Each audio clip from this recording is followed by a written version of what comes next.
भगवान बुद्ध ने शिष्यों के सामने एक रस्सी में 3 गांठ लगाई और पूछा कि क्या ये वही रस्सी है जो गांठ बांधने से पहले थी। भगवान गौतम बुद्ध की एक प्रचलित कथा के अनुसार एक दिन सुबह सुबह सभी शिष्य बुद्ध के प्रवचन सुनने के लिए एक साथ बैठे हुए थे। कुछ देर बाद बुद्ध अपने साथ एक रस्सी लेकर आए। भगवान बुद्ध के हाथ में रस्सी देखकर सभी शिष्यों को हैरानी हुई। भगवान बुद्ध अपने आसन पर बैठे और उन्होंने रस्सी में एक के बाद एक 3 गांठ बांध दी।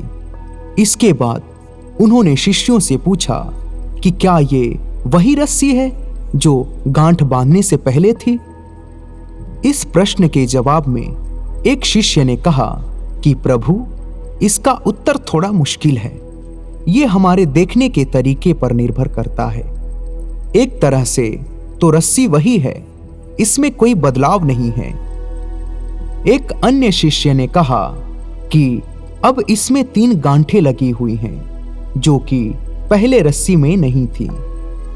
इसे बदला हुआ भी कह सकते हैं।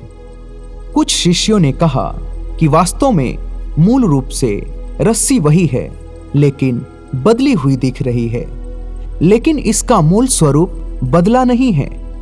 शिष्यों की बात सुनकर बुद्ध ने कहा कि आप सभी सही बोल रहे हैं, अब मैं इन गांठों को खोल देता हूं। ये बोलकर बुद्ध रस्सी के दोनों सिरों को खींचने लगे।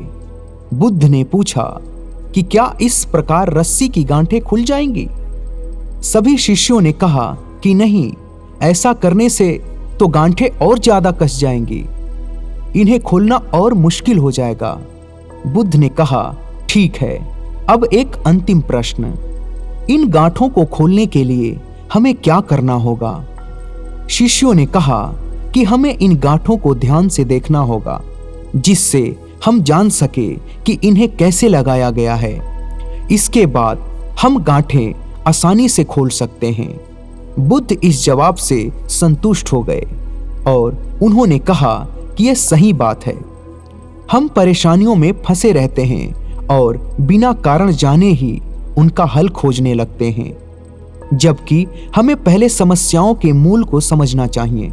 जब समस्याओं की वजह समझ आ जाएगी तो उन्हें सुलझाना बहुत ही आसान हो सकता है। दोस्तों, उम्मीद करता हूं कि इस कहानी से आपको एक बहुत ही अच्छी सीख मिली होगी।